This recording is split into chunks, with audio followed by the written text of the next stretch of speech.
There are moments in life when words hit harder than any punch, any dunk, any championship ring. When silence doesn't mean emptiness, it means impact. And on one unforgettable night, Michael Jordan stood before a packed audience and left them speechless. Not because of what he achieved. Everyone already knew the trophies, the MVPs, the legend. But because of what he admitted.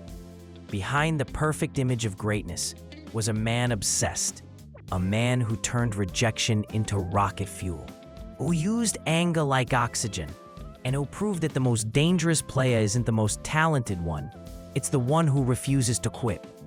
This is the speech that showed the world who Michael Jordan really is. Not the highlight reel superhero, but the relentless human being who built himself from failure, fire, and an unbreakable will. Number 1, shock moment, the play that stunned the world. Before he ever stunned the world with words, Jordan was already a master at leaving people speechless without saying a thing. Chicago Stadium. The Bulls were down by 1. The clock was bleeding out. Jordan drove down the right side, defenders closing in, and in a split second, he did something the world had never seen. He went up for a layup with his right hand. Midair, switched to his left, twisted around defenders, and kissed the ball off the glass. The crowd exploded. Commentators didn't even finish their sentences. They just stopped. For a few seconds, all anyone could do was watch. That move became an instant symbol, not just of athleticism, but of something deeper. It was the embodiment of control, confidence, and creativity under pressure. And it wasn't just a play, it was a message. Jordan was saying, I don't just play the game, I redefine it. But what most people didn't realize was that this same mindset, that need to dominate, to create, to shock the world, would follow him off the court too. Into business, into life, into every word he would ever speak. And when he finally decided to tell the world how he thought, how he really became who he is, that's when he left an entire audience in stunned silence once again. Number 2, from rejection to relentless drive. Every legend has a beginning, but Michael Jordan's story didn't start with applause. It started with a door slammed in his face. As a skinny sophomore in high school, Jordan was cut from the varsity basketball team. The coach told him he wasn't tall enough, not skilled enough, not ready. For most kids, that would have been the end of the story. For Jordan, it was the beginning of an obsession. He didn't cry about it for long. He turned his humiliation into hunger. He went home, locked himself in his room, and made a promise. They'll never cut me again. Every morning before sunrise, he'd grab a ball, run to the court, and shoot until his hands hurt. Every missed shot became fuel. Every doubt became a spark. He wasn't just practicing basketball, he was practicing revenge. By the next year, he had grown 4 inches and improved more than anyone thought possible. When he made the team, he didn't just play, he dominated. He wasn't trying to prove people wrong anymore. He was trying to prove himself right. That mindset followed him to the University of North Carolina. When most freshmen were nervous to even take a shot, Jordan hit the game winner in the NCAA championship. From that moment on, he wasn't chasing validation. He was chasing greatness itself. But here's what most people never understood about him. Jordan wasn't motivated by trophies or fame. He was motivated by the fear of going back to the kid who got cut, the kid who wasn't enough. That fear became his fire, and it burned so hot it scared the people around him. Because the higher he climbed, the more he demanded, not just from others, but from himself. But that fire, that relentless, almost dangerous drive, it had a price. And soon, everyone around him would feel it. Number 3, the mind behind the myth. Everyone saw the highlights, the dunks, the buzzer beaters, the rings. But what made Michael Jordan truly unstoppable wasn't his body, it was his mind. He didn't just want to win, he needed to dominate. While most players practiced to get better, Jordan practiced to destroy doubt. He wasn't counting hours in the gym, he was counting revenge stories. Every time someone trash talked, doubted him, or even looked at him the wrong way, he stored it, like a computer saving data. There's a story his teammates still talk about. One night, a rookie said, "Nice game, Mike," a harmless comment. The next night, Jordan dropped 54 points on him. Later, he admitted that rookie never actually said it. Jordan made it up, just to fire himself up. That's how his brain worked. He needed a reason to stay angry, to stay sharp, to stay lethal. And that's why, while others played basketball, Jordan played psychological warfare, mostly against him. His coach, Phil Jackson, once said, Michael had the rare ability to live in a state of constant competitiveness. He didn't turn it off, ever. Even during practice, he treated teammates like rivals. If someone slacked off, he'd call them out. If someone challenged him, he'd go for their throat, metaphorically, and sometimes almost literally. People called him arrogant, selfish, even cruel. But to Jordan, it wasn't cruelty, it was the standard. He believed pressure didn't break you, it revealed you, and that's what separated him from everyone else. When others celebrated winning one championship, Jordan was already thinking about the next 3. When others saw success, he saw a new threat. He once said, I never lost a game, I just ran out of time. That's not confidence, that's obsession. But obsession has a dark side. Because while that mindset built his empire, it also built walls around him. Teammates respected him, but few could understand him. They saw the legend, not the loneliness. The man who could conquer the world, but couldn't sleep unless he proved himself again. And when he finally opened up about what that felt like, when he revealed why he pushed himself so far, the world finally saw the man behind the myth. Number 4, inside team conflict and criticism. Greatness has a cost, and inside the Chicago Bulls locker room, everyone felt it. Michael Jordan wasn't just a teammate. He was a force of nature. Every practice was war. Every scrimmage felt like the finals. And if you couldn't keep up, he'd make sure you heard about it. To Jordan, there was no such thing as taking it easy. If you didn't give 100%, you were disrespecting the game, and worse, disrespecting him. He'd get in players' faces, curse them out, and push them until they either broke or leveled up. Teammates later admitted they were scared of him. Not because he was violent, but because he demanded perfection. One wrong move, one lazy play, and you'd become the target of his fury. There's a story from 1995. During practice, Jordan punched teammate Steve Kerr in the face. Why? Because Kerr talked back after getting shoved. Sounds brutal? But after practice, Jordan called him and apologized. The next day, Kerr said, "That moment made me stronger." It's twisted, but that's how Jordan's leadership worked. He broke you down, then rebuilt you into someone better. He once told the team, winning has a price, and leadership has a price. That wasn't arrogance, it was truth. He led by example, showing up early, staying late, obsessing over every detail. But he also led by pressure, reminding everyone that being part of greatness meant bleeding for it. Phil Jackson, their coach, tried to balance that fire. He taught the team to meditate, to find calm. Jordan hated it. He said, "I don't need calm, I need control." And that was his paradox. He wanted to win so badly, he risked everything else for it. Respect, relationships, even peace of mind. Some fans saw him as a hero. Others saw a tyrant. But no one could deny his obsession worked. Because under that pressure, the Bulls didn't just win, they became immortal. And yet, even at the top of the mountain, Jordan felt something missing. The world saw trophies.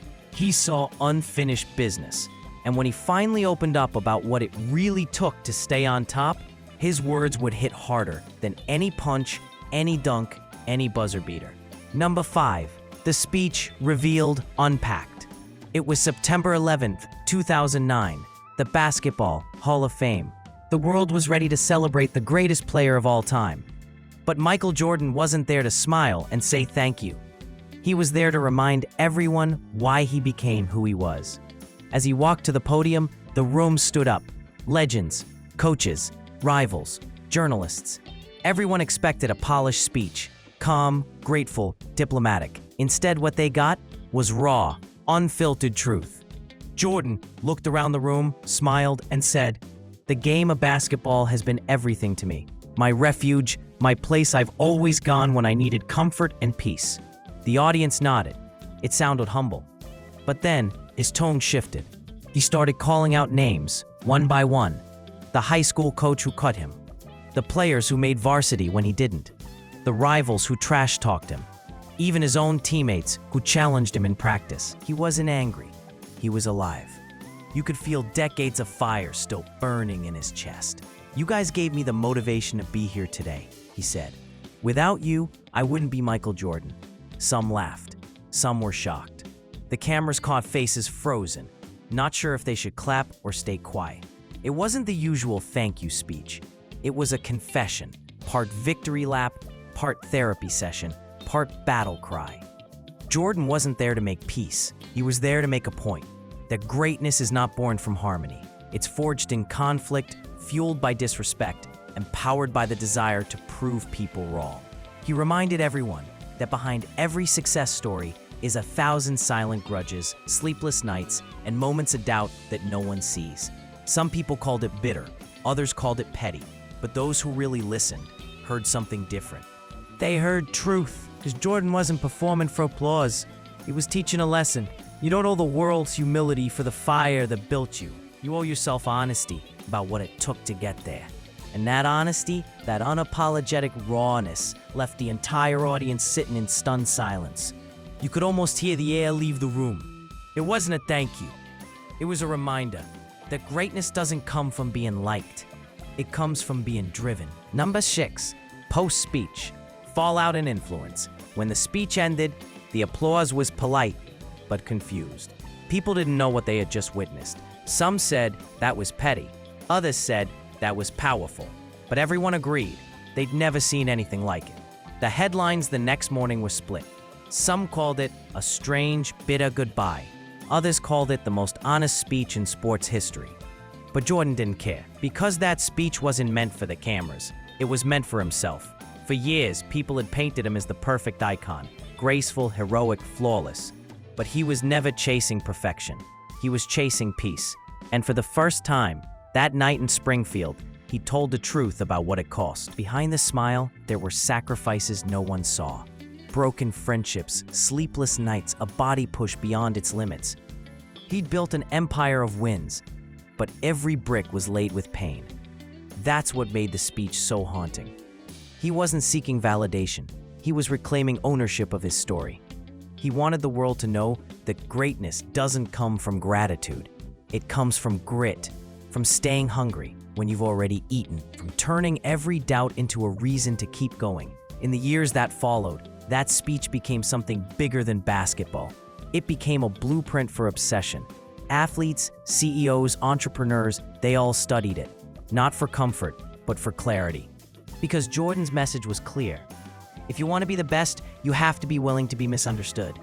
That's why, long after he retired, his words kept echoing. Not as a motivational quote on a poster, but as a challenge. To stop seeking applause and start seeking excellence. Because legends aren't remembered for being liked. They're remembered for being unforgettable. And that night, standing in front of the entire basketball world, Michael Jordan reminded everyone why he'll always be both the hero and the villain of his own greatness. Number 7, redemption and reinvention. After that night, Michael Jordan disappeared, not from fame or from noise. He'd said everything he needed to say. And for the first time in decades, he didn't have to prove anything to anyone. But here's what's fascinating about true competitors. They never really stop competing. They just find new arenas. For Jordan, that arena became business. He turned his mindset, the same one that built 6 championships, into an empire. The Air Jordan brand exploded, crossing from sneakers to lifestyle, from sports to culture. He became the first billionaire athlete in history, not by luck, not by endorsements, but by discipline, by focus, by the same ruthless drive that once terrified teammates. When he bought the Charlotte Hornets, people doubted him again. They said Jordan can't succeed as an owner. He smiled, said nothing, and quietly built a team worth over $1 billion. Still, even in success, that familiar fire never left him. He once told an interviewer, "I can't live with myself if I don't try." It wasn't about money. It was about purpose. He needed a challenge, something to wake up for, something to chase. But the older Jordan became, the more reflective he grew. He started talking about family, about legacy, about balance. He admitted that the same fire that made him great also made him lonely. That winning came at the cost of connection. And that realization, that shift from hunger to harmony, was his true redemption. Because what good is greatness if it costs you peace? Jordan began mentoring younger players, guiding them not just to play better, but to think better. He used his story, his scars, as lessons. He showed them that success means nothing if you lose yourself along the way. He once said, The game taught me everything I needed to know about life, and life taught me when to let go. That's the part people miss. Jordan didn't just reinvent his career, he reinvented his definition of winning. Now, when people ask him about his legacy, he doesn't talk about championships or money. He talks about impact, about inspiring others to chase their own impossible. And that, in the end, might be his greatest victory. Not leaving opponents speechless, but leaving the world inspired to find their own fire. Number 8, conclusion. He left them speechless on court and silent in reflection. Michael Jordan didn't need to convince anyone he was the greatest. He showed it every time he stepped on the court, every time the ball touched his hands. He left defenders frozen, crowds roaring, and entire arenas holding their breath. But the truth is, his greatest power was never his hang time. It was his headspace. He mastered the part of the game most people ignore. The war between doubt and discipline, between comfort and obsession. That's what his speech and his story really revealed. Not a perfect man, but a relentless one. A man who turned rejection into rocket fuel, pain into purpose, pressure into performance. And when he finally stood before the world, raw, unfiltered, unapologetic, he didn't care if people called him bitter or misunderstood. Because he knew the truth. Legends aren't built to be liked. They're built to be remembered. The same silence that once followed his iconic layup in 1988 echoed through the Hall of Fame that night. A silence born not from awe, but from understanding. Every person in that room, every athlete, every fan realized something simple yet brutal. Greatness always comes with a price, and the ones who pay it are the ones who change the world. So yes, he left them speechless, but not because of his words, because his life proved every one of them true.